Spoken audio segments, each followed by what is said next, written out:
Meanwhile, we'll talk about the presidential race and more. WMU political science professor Peter Wielhouwer is back with us today here on Monday morning. Good morning, sir. Good morning, Richard. Boy, you are popular. You're going to be on television tomorrow night? Yes, I'll be doing the in-studio commentary for Fox 17 Wow. from 6 to 7 and 10 to 11. It's pretty exciting. Yeah, how about that? Boy, if we keep bugging you, we'll have to start paying you. Be on staff. Have your people call my people and we'll see what we can do. Work it out. That's right. Well, this weekend, interesting news in the death of Nancy Reagan. Wow. 94 years old. Would you arguably say Nancy Reagan was, she had a hand in redefining what a first lady was like? Well, I think that, I don't know that she redefined it.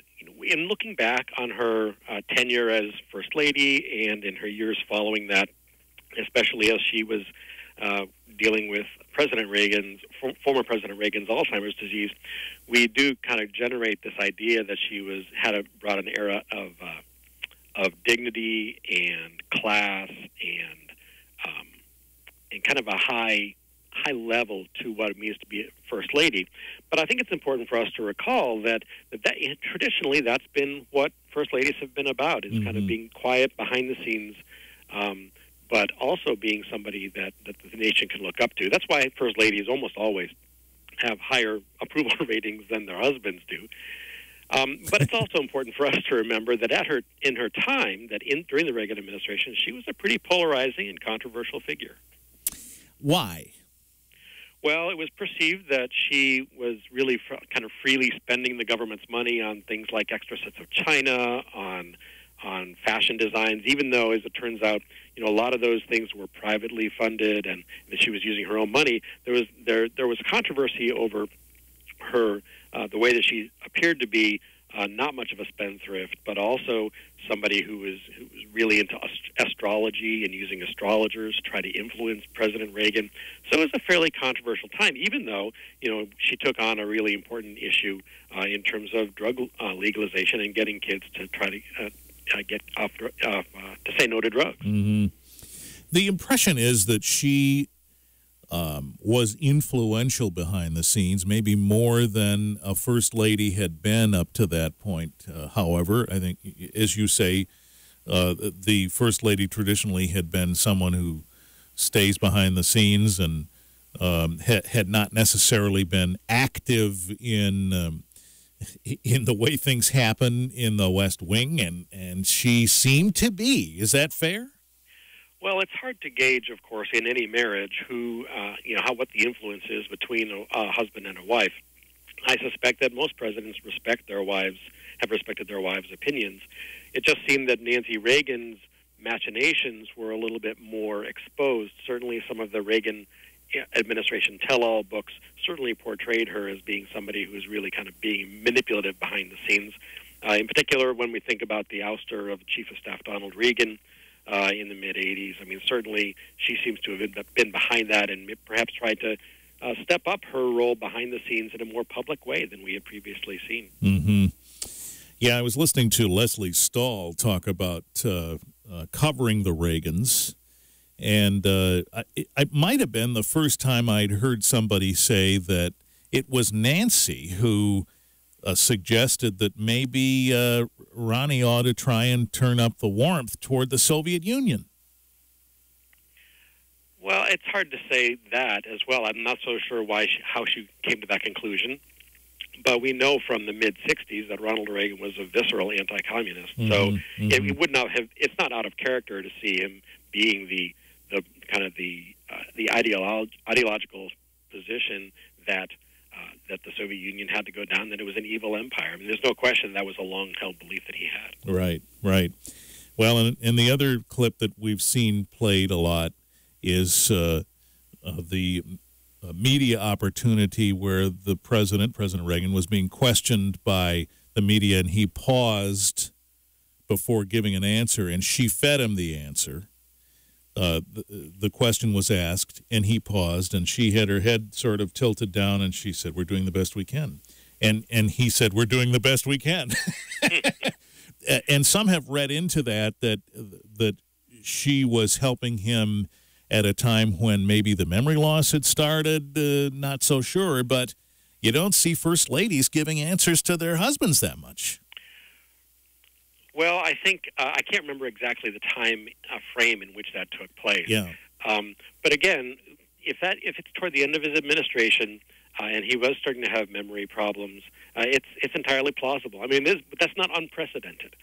For example, Woodrow Wilson 100 years ago had a major stroke in his final term in office, and it was said that his wife, Edith Wilson, was profoundly influential on the way that he managed the office. So it's not entirely out of the realm of possibility, and so I mean it is what it is, right? We would see the same thing with any family member trying to help a person whose memory might be fading. Yeah, interesting.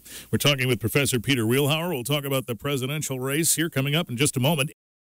Richard Piet here with Professor Peter Wielhouwer, WMU. We've been talking about Nancy Reagan as well. There is a presidential race going on, in case you hadn't noticed. And, Michigan gets to participate tomorrow. Have we been successful, by the way? You know, there was a big flap a few years ago. We got to move the primary up and, you know, make Michigan's vote more integral in this process. Has that been done? I mean, has it made it more integral, do you think?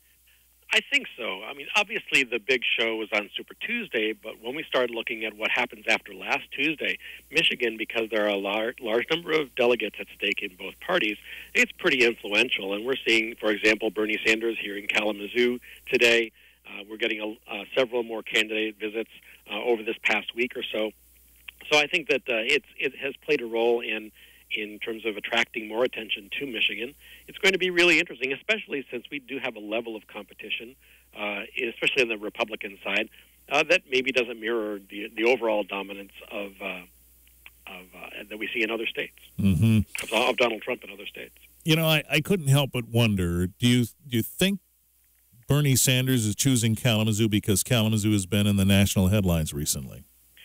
Well, almost certainly, in the same way that the Democrats had their debate in Flint, because Flint has been in the headlines. I think that it does say something. It's also important to note that he was at Michigan State last week, and I think that he's been in one other college town around the state over the last few weeks.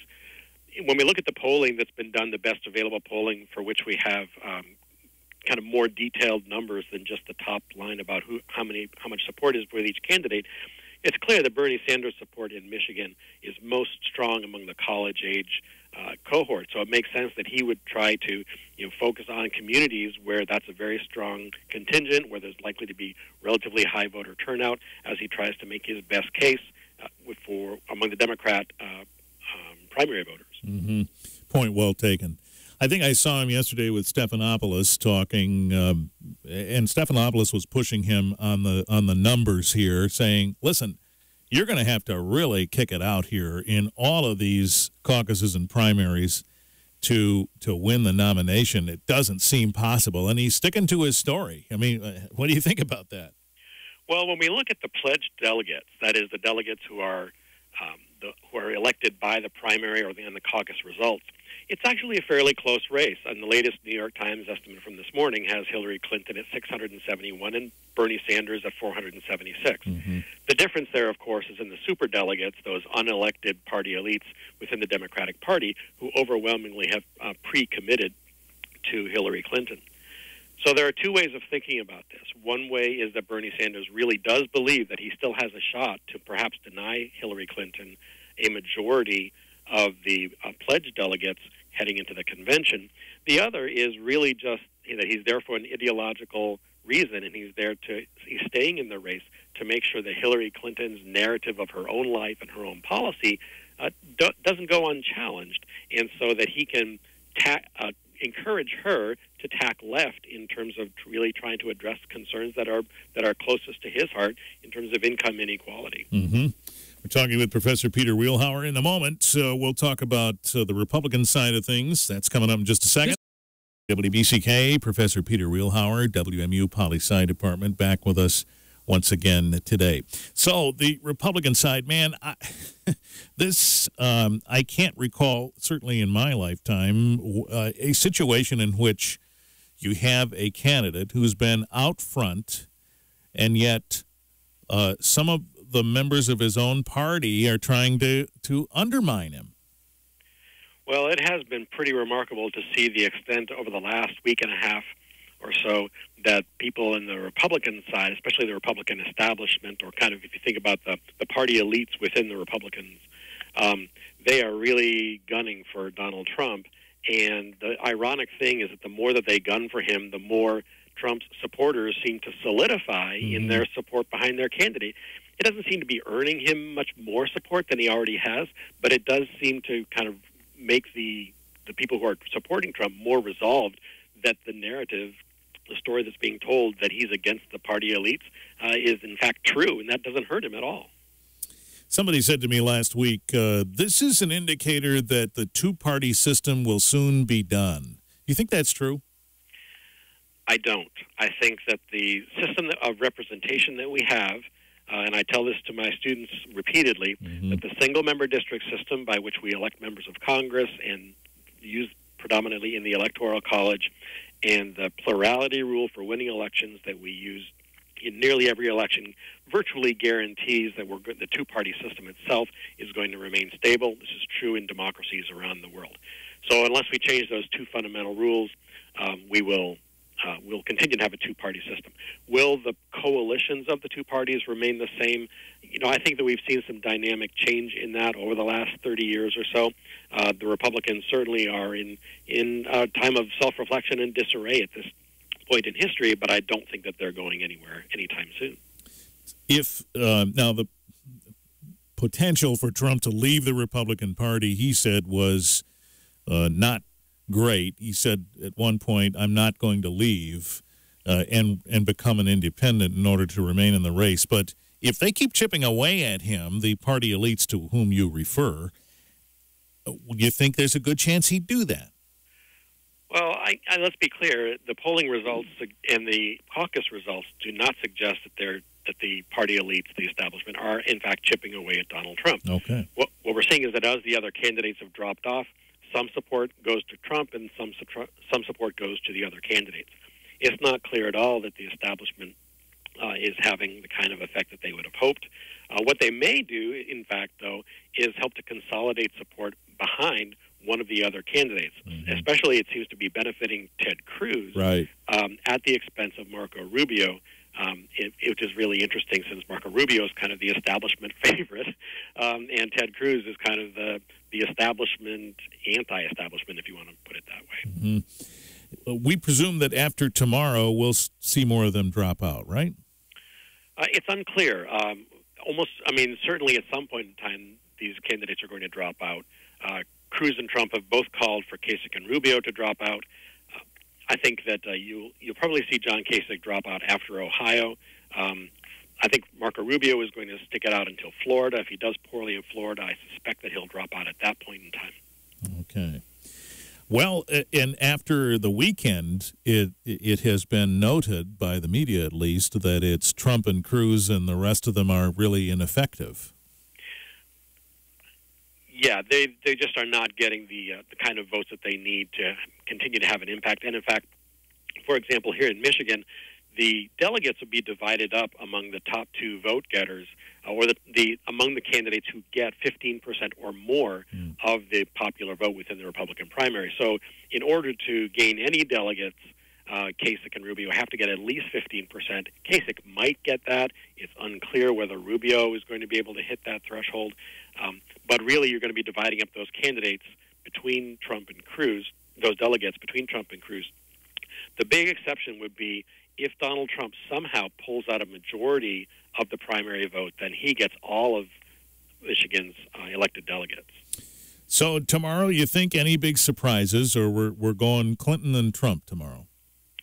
It seems to me that Clinton is pretty secure in that.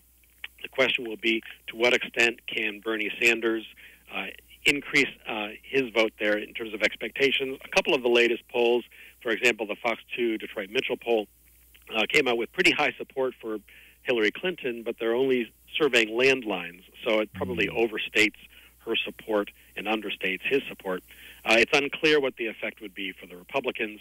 I suspect that it'll be predominantly Trump and Cruz. Kasich might make a decent showing in third place, but it's really, I think, a Trump and Cruz 1 and 2 finish, and it could be fairly close. All right. Well, we appreciate the time as always. We'll watch you on Fox 17 tomorrow night. Thanks very much. Okay. Professor Peter Wielhouwer, WMU Political Science Department.